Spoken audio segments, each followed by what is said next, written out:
contrat Auchan bi man sama bopp dama lay wax lu leer avant ñuy laal école Nago Samb man maa créé collectif ak Ran Gueye collectif pour ne touche pas à mon école parce que man fa laa defee suma cycle primaire yëpp ñu convoqué les parents d'élèves ñoom ñëpp ñu ñëw Bamba fekk ñu fa ànd ak police ba mu ñëwee ma ne ko monsieur le maire suñu école kenn du ko laal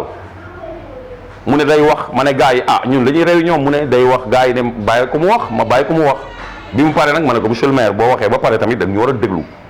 waroo wax rek dem fii suñu école la ñun kenn du ko laal mais bi ñuy wax loolu parents d'élèves yëpp jàpp nañ si Ilimane Bass délégué de quartier bi nekkoon fii ñëw na Ran Gueye ñun ñu ànd mais gisuñu ñi fiy wax riverains yi fi nekkoon ana ñu ñoom ñëpp xamante nañu c'est mes frères mais gisuñu leen woon te mi ngi si internet bi Asphal demoon na ba plainte def yëpp mais gisuñu leen mais léegi bi ñu demee ba nga xam ne école bi dafa doon menacer ruine Mont Gibraltar 2 yëpp dafa doon daanu. gis naa contrat bi gis naa bordereau de versement bi maa ngi toog y avait Mbaye Thiam frère Baba Thiam qui est huissier ñu ngi toog mairie ba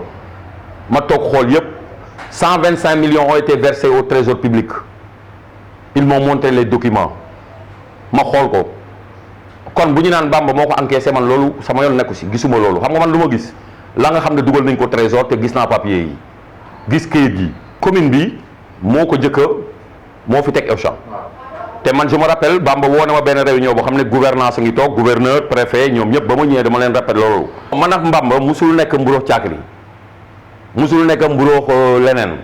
man ak Bamba on a toujours été des amis mais s'il s'agit bu dee dafa dem si wàllu politique man yéen ñii xam ngeen ko damay wane sama bopp ak samay nit awma lu ma si laxa maintenant nag dañu jëm élection yoo xam ne yii di ñëw parce que c'est vrai que ñun essayé nañu écologiste soo xoolee année yi passé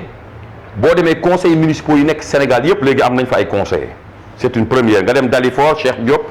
qui est notre responsable il est adjoint au maire nga dem Kolda on a presque 15 conseillers nga dem Sédhiou on a presque 17 conseillers c'est-à-dire gis nga ne tey soo demee fépp foo dem am nañ fa ay conseillers mais quand même dañu gis ne élection pour gagner ko tamit souvent dafa laaj nga dem en coalition te ñun souvent de préférence dañuy bëgg a ànd ak parti gauche mais nag yàlla def na ñun benn bokk yaakaar lañu bokk te terewul ba ñuy dem législative yi ànduñu ñun dañuy dem seul législative yëpp partout dans le Sénégal on est parti seul pour le moment mënu ma ne damay ànd ak ma Samba wala ma Demba. lan mooy nag déterminant bi. xam nga tey yaa ngi gis suñu biir kii comité de ciblage bi yaa ngi gis ñun ñëpp ñu ngi mànkoo ànd CATB Benno Bokk Yaakaar ñun ñëpp ñu ngi ànd si biir benn mouvance AJ ñun ñëpp ñu ngi ànd si benn mouvance parti yëpp d'ailleurs mooy jàppale Médina parce que tamit loolu su jotee loolu la ñuy dox maintenant c'est vrai que nag Sané ku ko xam ne il est ambitieux man samay ambition pour diriger la mairie parce que li ma mairie jox li ma Médina jox war naa ko mun jël service si waa Médina jàppale leen si amul élection bu fi jàll te parti yi fi nekk yëpp kenn ñëwul seet si ma ne ma kaa ñu ànd amul. lan mooy war tax nga ànd ak nit lan mooy war tax nga bañ a ànd ak. waaw bii yoon lañ koy étudier parce que mosuñu ànd ak nit lu tax àndu ñoom parce que dañu wóolu suñu bopp gis nga ñoo leen di dàqalee affiche bu ñu defee affiche ñooy dàqalee sax Bamba wàcc ay camions yu bees def ay support yu bees yu wóor gisal suñu campagne soo wëree seen Médina ñun rek ngay gis suñu photo moo fa des ba léegi parce que qualité la yi nga xam ne du qualité taw bi yàq na ko naaj bi yàq na ko yooyu fini même yu Ablaye Wade ñun rek nga fi gis. xam nga tey maire yi dañu am mission avec l'État même avec le ministre Fofana qui est de la Médina d'ailleurs il est né ici je pense que ñoom dañu am mission avec les maires yi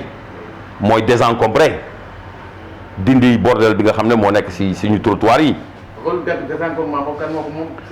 c'est l'État et la mairie c'est-à-dire la mairie démembrement État la mairie si État la bokk démembrement État la mais am nañ ministère boo xam ne mooy yor cadre de vie te ministère boobu tamit bu ñëwee si commune dafa war a associer mairie bi pour def liggéey gis nga boo jëlee mairie le conseil municipal de la mairie tous les partis politiques sont dedans te nee naa la conseil yi ñooy délibéré donc la faute on ne peut pas l'attribuer au maire on l'attribue au conseil municipal et à la mairie et quand tu dis la mairie écolo yi ñu ngi si biir APR ñu ngi si biir PDS ñu ngi si biir ñëpp a ngi si biir. invitons le maire et son conseil municipal à faire en sorte de se conformer aux attentes des populations. Je réitère cet appel en invitant le maire et son conseil municipal à se conformer aux attentes des populations mooy ñu bàyyi yoon yi parce que tamit nit ñi kenn moomuñu nañu bàyyi yoon yi mais nag commerçant yi tamit suñu mbokk lañu fii lañ dëkk ñun ñoo bokk dañ leen war a jàppale xalaat leen mais nag ñu teg ko si yoon. par exemple jëlal sama quartier Cëriñ soo ñëwee di nga gis c'est très rare nga gis fa mbaar wala taabal mais boo demee côté ay rue 6 yenn côté yu xaw a sori yi nii sérieusement si ginnaaw na le corniche bi foofu ay garage man menuisier métallique nan ngay dëkkee moom menuisier métallique sa taatu fenêtre muy dàcc man je pense que loolu maire yi waru ko régler sax kooku population yi ñoo war a jóg wax ak seen i nawle yi parce que affaire u nawle la dañu war a waxtaan suñu biir ba juboo mais li fi am nii dafa doy waar mécaniciens yi yooyu yëpp bëgg nañ ñu liggéey mais dañ koy teg si yoon. J'invite le maire à continuer dans le même lancé mooy désencombrer les rues et j'invite l'État aussi à assumer sa responsabilité en collaboration avec les collectivités locales. nit ku nekk am nga droit commercer am nga droit demander occupation voie publique ah parce que moom la ñu amee jéem xamaloon par exemple booy yi ngay gis fii yëpp ñuy wat ñun ñoo leen autorisé ñu wat parce que dañu bëggoon créer emploi yooyu la ñu bëggoon maintenir bàyyi booy yu ñu liggéey parce que wat ku nekk maa ngi nii sax war naa watu ji ku nekk gis nga boobu ba léegi maa ngi xaar liste yi léegi nag kon ñooñu am nañ fi njëriñ mais nañu xool fi ñu leen di teg tamit bu ñu gêner kenn te souvent ñun li ñu daan def pour ñu autoriser la pour nga def benn cantine fenn wala dara da ngay laaj d'abord ki fa dëkk bu nanguwul maire yi du ko def donc tey Tilène effectivement commerçant yi suñuy mbokk lañu ay jàmbaar lañu ñu ngi liggéey mais ñoom bañuñu ko fa dindi de bañuñu ko liggéey foofu commerçant yi bañuñu ko de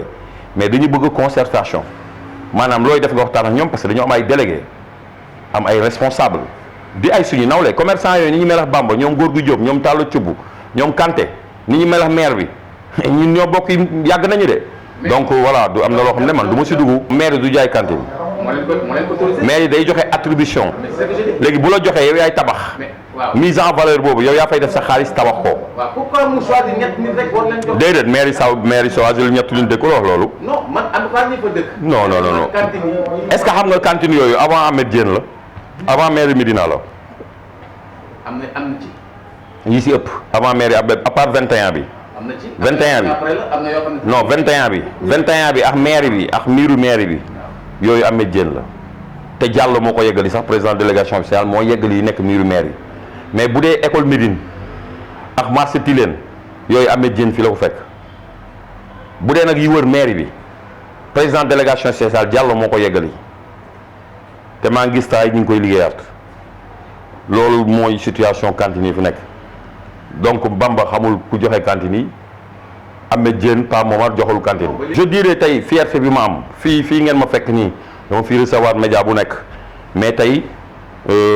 yéen ñi ma recevoir fii tey c'est une fierté pour moi parce que ni nga may laajee ñun ni ñuy doxee ci politique bi tey yéen noonu ngeen bàyyee seen waar ci côté média donc mu nekk loo xam ne ñun ñëpp on vous doit respect et considération parce que loolu la ñu leen woo man en tout cas mon appel a toujours été ça mooy mettez-vous au service de la commune engagez-vous te tey moom ngeen wane parce que yéen ñi fi nekk yëpp xam naa leen avant tey te li ma leen xamee mooy ñafe en tout cas man kontaan naa di lancer appel tous les hommes politiques les acteurs de développement yaa xam bàjjenu gox yi la yaa xam ASC yi la ñoom ñëpp ñu collaborer avec vous pour une meilleure information fiable au service des populations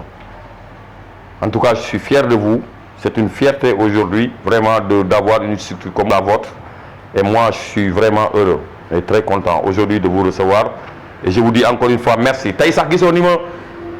wax ak yéen nii sérieusement du bari laa koy wax quoi dinaay wax tuuti nii rek mais yéen moom gis nga dama dem ba sës no problème te loo ma laajoon tamit moo wax la am na yu bari soo xam ne dinañ amaat occasion parce que war nañ si dugg si bari yaay waxuñu côté religieux bi waxuñu côté coutume bi tradition bi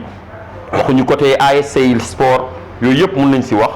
mais xam naa dinañ am occasion pour ñu waxtaan si wàllu yooyu yëpp artistes yi yooyu yëpp ñu waxtaan si parce que Médina tamit c'est un ensemble voilà c'est à moi de vous remercier Dak Médina vraiment maa leen di féliciter di leen encourager xamal leen ne d'ailleurs man j'ai aimé j'ai adhéré bon au site et sachez que désormais lépp lu ñuy defati dinaa leen ko yëgal te lu ma xam ne tamit information boo xam ne dina leen arranger dinaa leen ko jox xam naa ne vous êtes efficace